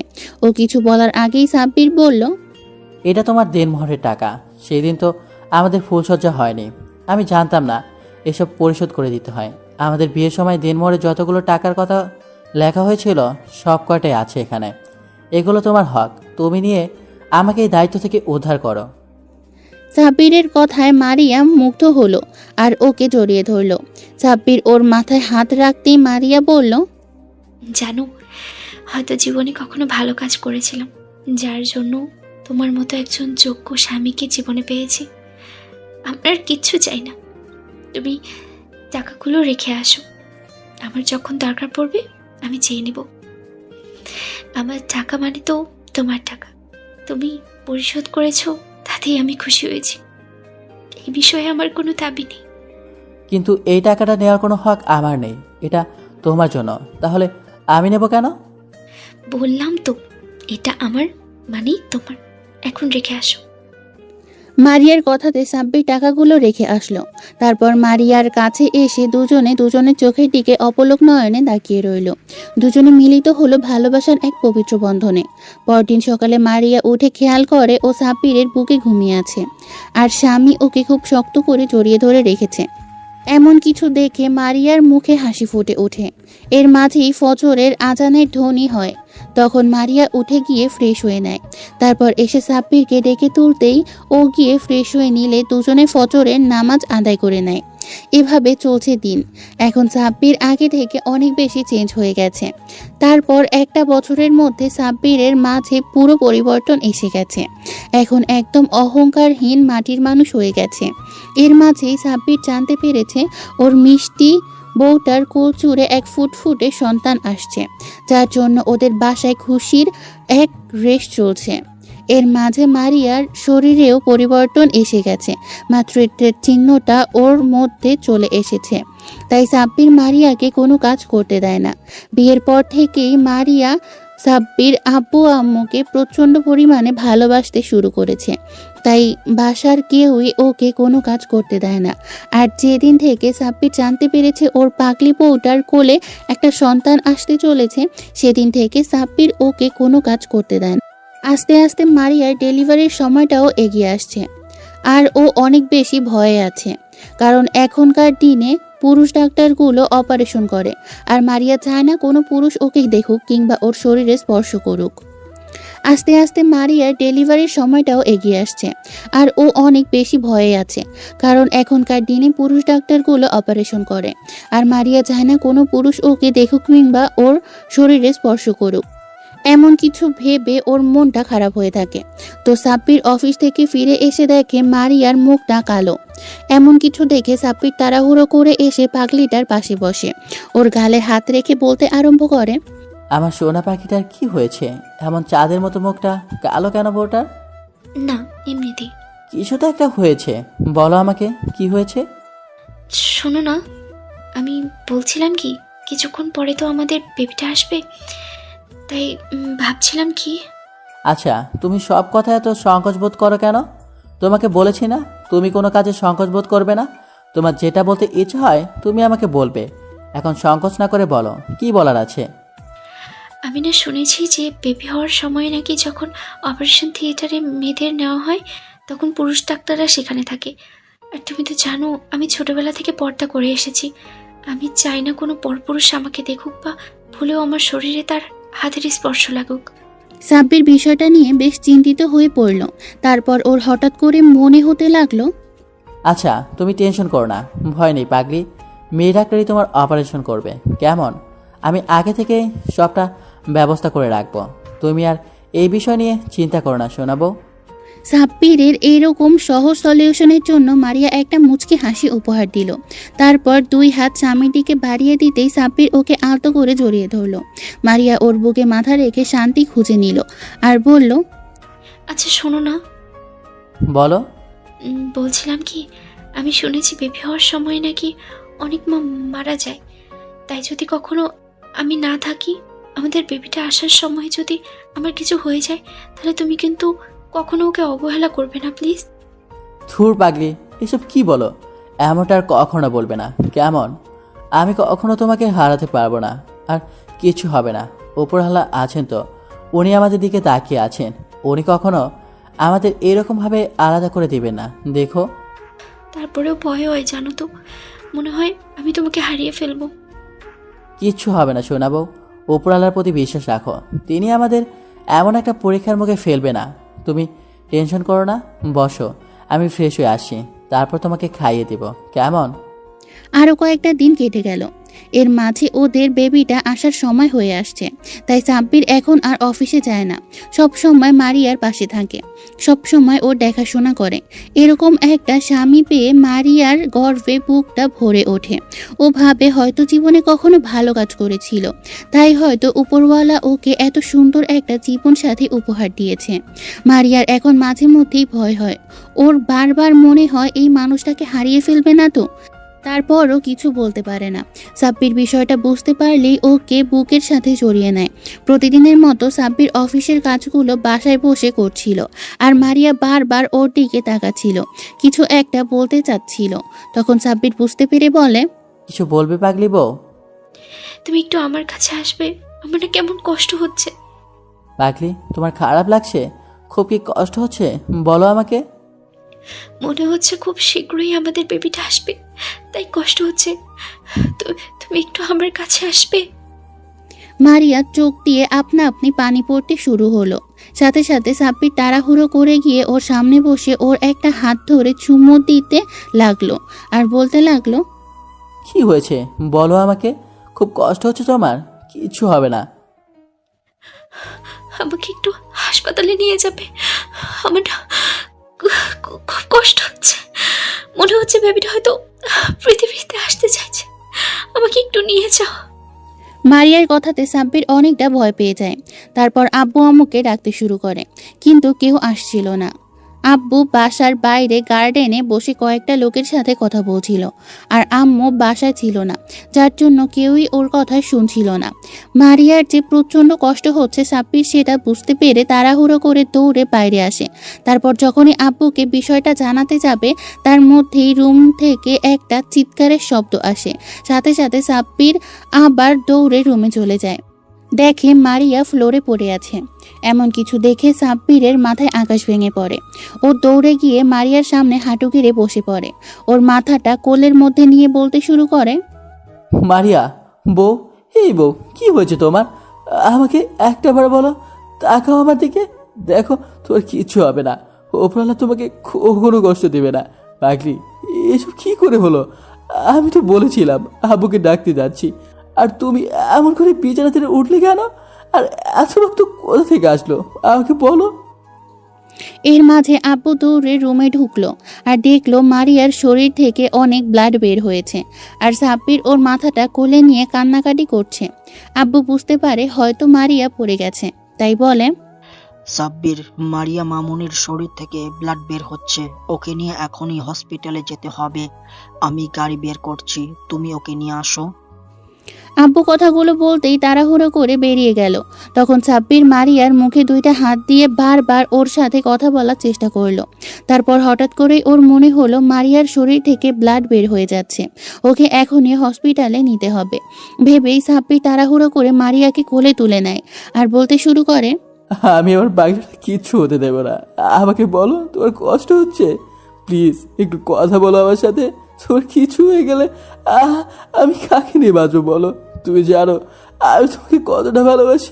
প্লিজ আমাকে ছেড়ে যেও না কলিজা। সাব্বির কথাগুলো বলছিল আর ফুপিয়ে কান্না করে যাচ্ছে। সাব্বির মারিয়াকে নিয়ে বাসার বাইরে আসতেই দেখে আম্মু গাড়িতে উঠছে। এতক্ষণে হয়তো আব্বু আম্মুকে বিষয়টা জানিয়ে দিয়েছে। মারিয়া সেন্সলেস হয়ে গেছে অনেক আগেই। সাব্বির মারিয়াকে নিয়ে গাড়িতে উঠে বসে। তারপর আধ ঘন্টার মধ্যে হসপিটালে চলে আসে। হসপিটালে আসার আগেই আব্বু ফোন করে সবটা রেডি করে রেখেছে। কয়েকজন নার্স একটা স্ট্রেচার সাব্বিরের সামনে আনতেই ও পাগলিটাকে শুয়ে দেয়। তারপর মুখের দুই পাশে হাত দিয়ে বলতে শুরু করে, পাগলি বউ, তাকাও আমার দিকে, দেখো কিচ্ছু হবে না। মারিয়া আর কথা বলার মতো অবস্থাতে নেই। ওর শরীর থেকে প্রচণ্ড ব্লাড বেরিয়ে যাচ্ছে। নার্স ওকে নিয়ে অপারেশন থিয়েটারে ঢুকে গেল। এর মাঝে কয়েকজন মেয়ে ডাক্তার আসে। তখন সাব্বির ডাক্তারগুলোর সামনে গিয়ে বলতে শুরু করে, ম্যাম প্লিজ, কোনো পুরুষ ডক্টর যেন আমার ওয়াইফের অপারেশন থিয়েটারে না থাকে প্লিজ। ও অনেকবার করে আমাকে কথাটা বলেছিল। প্লিজ আপনারা একটু দেখবেন। আমি জানি এই কথাটা এই মুহূর্তে বলা ঠিক না, কিন্তু আমি ওর কোনো কথাই ফেলি না। ওকে অনেক বেশি ভালোবাসি। যদি জ্ঞান ফেরার পর পাগড়িটা এমন কিছু জানতে পারে তাহলে অনেক বেশি কষ্ট পাবে আমার থেকে।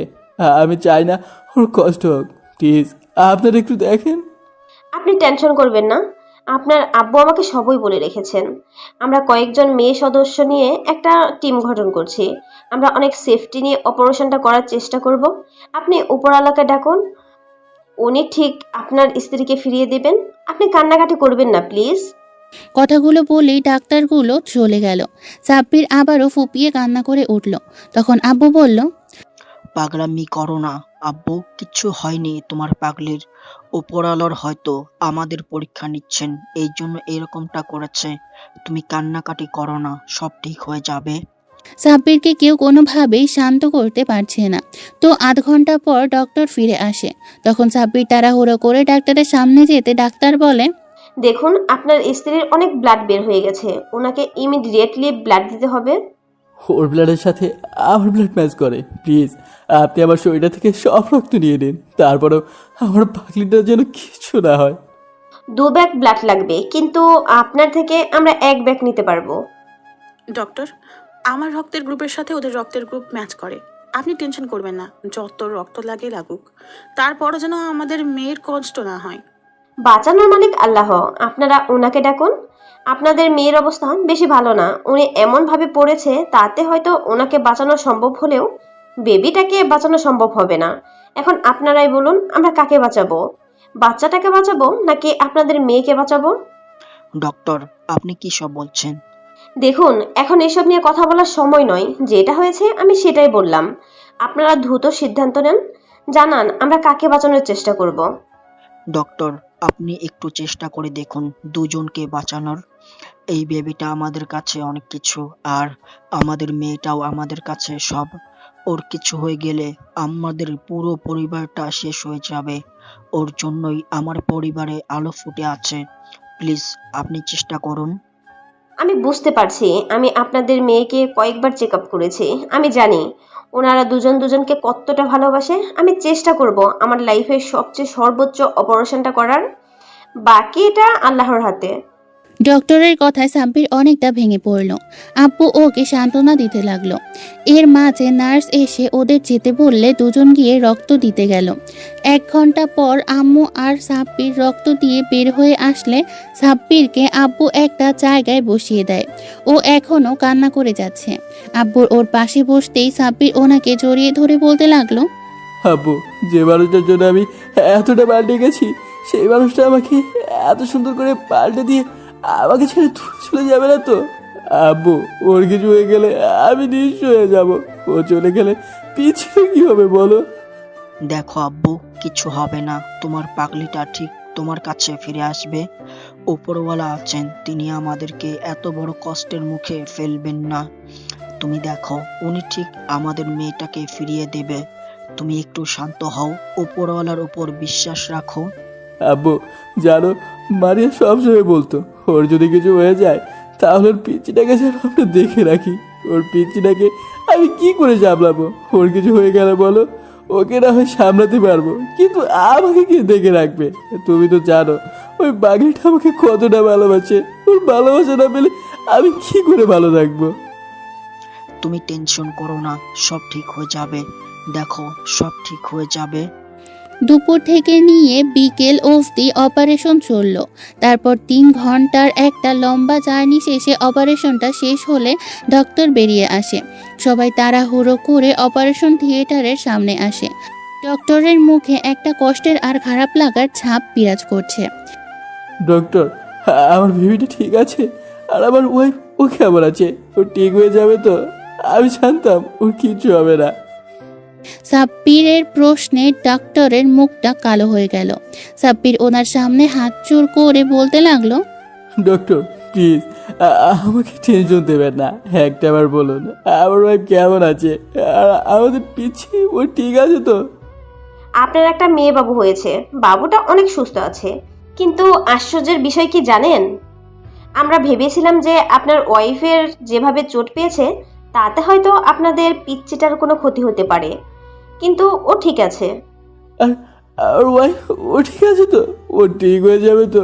ওর সাথে আমি একটু দেখা করবো, প্লিজ আমাকে দেখা করতে দিন। দেখুন, আমি বুঝতে পারছি আপনাদের মনের অবস্থা।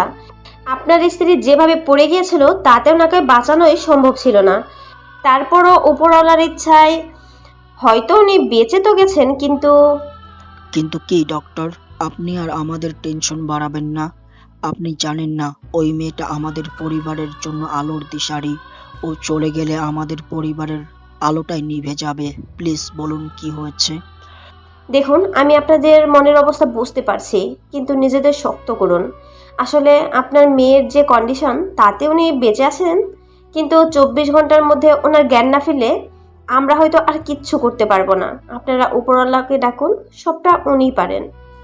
ডক্টরের কথা শোনার সাথে সাথেই সাব্বির কান্না করতে করতে হাঁটু গেড়ে সেখানে বসে পড়ল। আব্বু ওকে উঠিয়ে বুকের সাথে জড়িয়ে নিয়ে বলতে লাগলো, সাব্বির, পাগলামি করো না, কিচ্ছু হবে না। ওপরওয়ালা আছেন, উনি আমাদের এত বড় কষ্ট দেবেন না। তুমি একটু শান্ত হও, তুমি উপরওয়ালার কাছে চাইতে থাকো, উনি তোমার পাগলিটাকে ঠিক ফিরিয়ে দেবে, আমাদের মেয়েটাকে আমাদের কাছে ফিরিয়ে দেবে।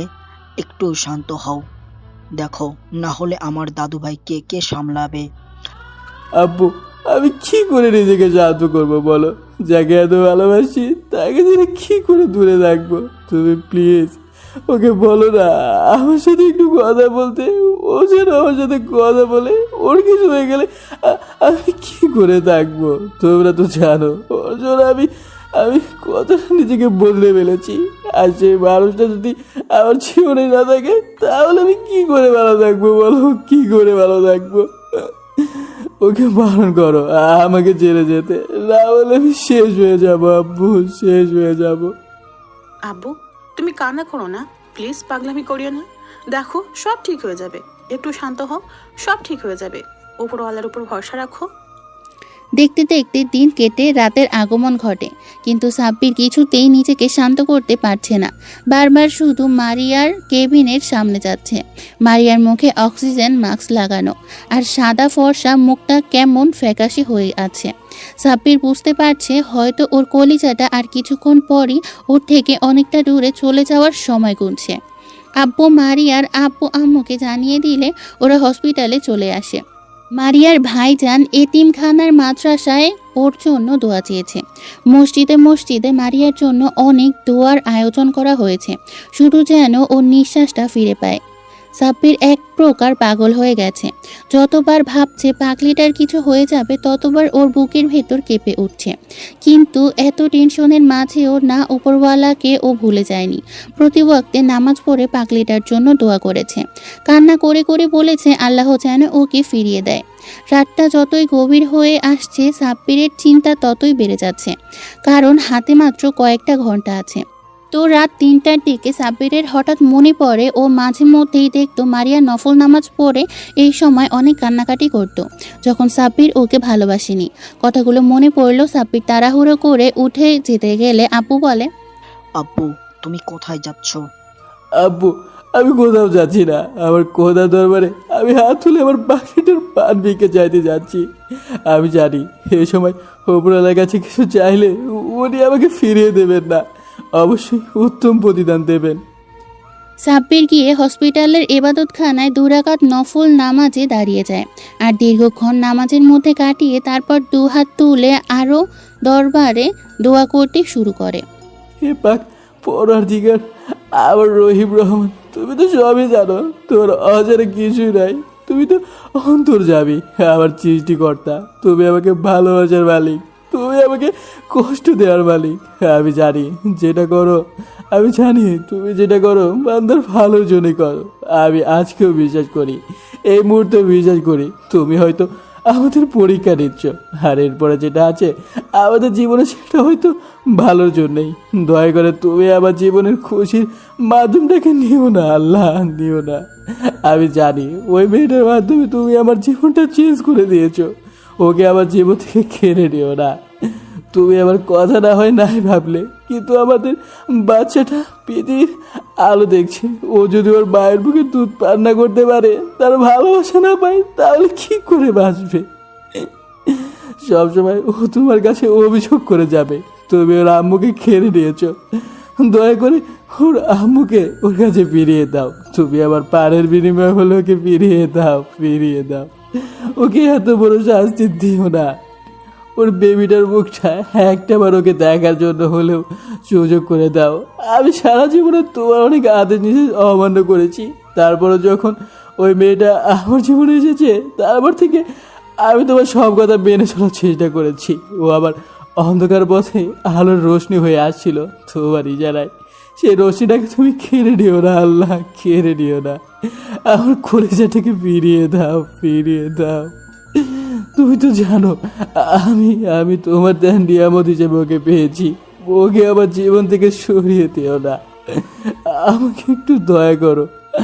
আমি জীবনে আর কখনো কিছু চাইবো না। তুমি যতক্ষণ অবধি আমাকে আমার পাগলিটার কাছে ফিরিয়ে না দেবে, আমার ভালোবাসাটাকে আমাকে ফিরিয়ে না দেবে, ততক্ষণ আমি এই সেজদা থেকে উঠবো না।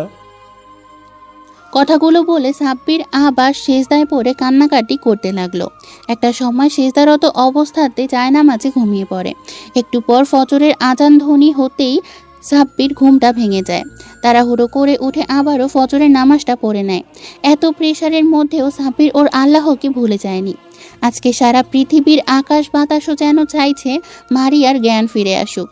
এর মাঝে আম্মু তাড়াহুড়ো করে সেখানে আসে, দেখে সাব্বির মোনাজাতে হাত তুলে কান্নাকাটি করছে। আম্মু দূরে দাঁড়িয়ে রইল। সাব্বিরের কান্না দেখে আম্মুর দু চোখ দিয়ে অনবরত পানি পড়ে যাচ্ছে। এত টেনশনের মধ্যেও যে তাদের ছেলে উপরওয়ালাকে ভুলে যায়নি সেটা ভাবতে আম্মুর অবাক লাগছে।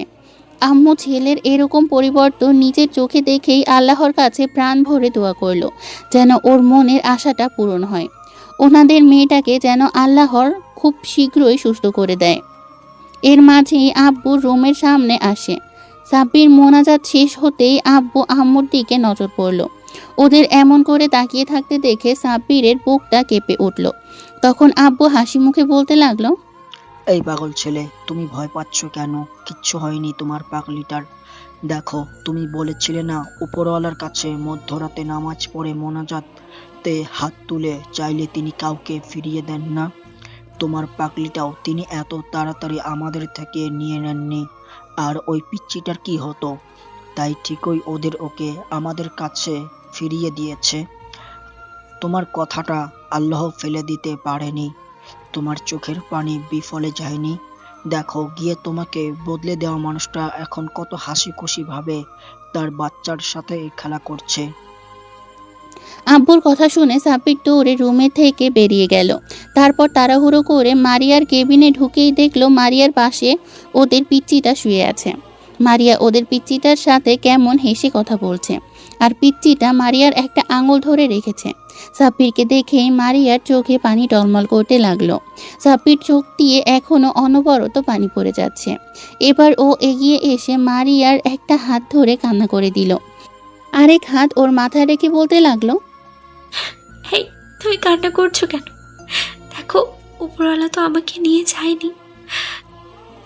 তোমাদের কষ্ট হবে ভেবে তিনি ঠিক আমাকে ফিরিয়ে দিয়েছে। আমি এত সহজে তোমাকে ছেড়ে কি করে যাই বলো? উপরওয়ালা আমার হায়াতটা হয়তো রেখে দিয়েছিল, তাই তোমাদের কাছে ফিরে এসেছে। জানি না এই ভালোবাসাটা আমি ধরে রাখতে পারবো কিনা। প্লিজ তুমি কান্না করো না। তোমার চোখের পানি আমি সহ্য করতে পারি না। আমি ভয় পেয়ে গেছিলাম, তোমাকে বারণ করেছিলাম না তুমি বিছানা ছেড়ে ওঠো না। জানো কতটা ভয় পেয়ে গেছিলাম। তোমার কিছু হয়ে গেলে আমি কাকে নিয়ে থাকতাম বলো? কেন? আমাদের পিচ্চিটা জান্নাত মামুনি ছিল তো, তুমি ওকে নিয়ে থাকতে। আমি তোমাকে বলে রেখেছিলাম না, আমার কিছু হয়ে গেলে তুমি আমার পিচ্চিটাকে দেখে রেখো। কিন্তু তুমি কি করে জানলে আমি কালকে রাতে কান্না করেছি? এটা ভালোবাসা, আর আমার বিশ্বাস ছিল আমার কিছু হলে তুমি শান্ত হতে পারবে না। আম্মু আমাকে বলেছে কালকে যখন থেকে আমার এই অবস্থা তখন থেকেই কান্না করছো। আর কখনো যে তুমি কান্না করছো, প্লিজ আর কান্না করো না। কি করবো বলো, ভয় পেয়ে গেছিলাম, অনেক বেশি ভালোবাসি তোমাকে। আমিও তোমাকে ভালোবাসি, আল্লাহর নিয়ামত হিসেবে অনেক বেশি ভালোবাসি। সাব্বির মারিয়ার কপালে একটা চুমু দিল। মারিয়াও পরম আবেশে চোখ চোরা বন্ধ করে নিল। তারপর চোখ চোরা খুলে বলতে লাগলো, দেখো, ঠিক তোমার মতো একটা পিচ্চি হয়েছে আমাদের। হ্যাঁ, আমাদের ছোট্ট একটা মারি এসেছে যে কিনা তার আব্বুর মতোই হবে। দেখো না, ওর আব্বুর মতো হবে। ওর আব্বু যেমন সহজ সরল মনের, ঠিক তেমনই হবে। আমি বলেছি না ওর আব্বুর মতো শান্তশিষ্ট হবে, যে কিনা সারা বাড়িতে সবাইকে মাতিয়ে রাখবে আর সবাইকে বোঝাবে যে ওপরওয়ালা যা করে ভালোর জন্য করে। আবারও বলছি, তোমাকে আল্লাহর নিয়ামত হিসেবে অনেক বেশি ভালোবাসি। সাব্বির আবারও মারিয়ার কপালে একটা চুমো দিয়ে তারপর ওর কপালের সাথে কপাল ঠেকালো। দুজনেই চোখ জোড়া বন্ধ করলো। তো ভালো থাক ভালোবাসা। এই গল্পে শিক্ষণীয় বিষয়টা ফুটিয়ে তুলতে পেরেছি কিনা জানি না, তবে চেষ্টা করেছি আমাদের নিয়মনীতি অনুযায়ী কিছু কথা বলার। আর ভিন্ন ধর্মীয় ভাইয়া আর আপুরা কেউ গল্পটার প্রতি নেগেটিভ চিন্তা ভাবনা করবেন না। আর আমার একটা রিকোয়েস্ট থাকবে, কেউ অন্তত কোনো গল্পে বাজে কমেন্ট করবেন না। ইদানিং এই বিষয়টা খুব বেশি দেখা যাচ্ছে, তাই নিজ নিজ চিন্তাভাবনা পরিষ্কার পরিচ্ছন্ন রাখবেন। আশা করি বুঝতে পেরেছেন। দেখা হবে পরবর্তী অন্য কোনো স্টোরিতে। ততদিন সুস্থ থাকবেন, ভালো থাকবেন এবং আমাদের সাথে থাকবেন। ধন্যবাদ। আল্লাহ হাফেজ।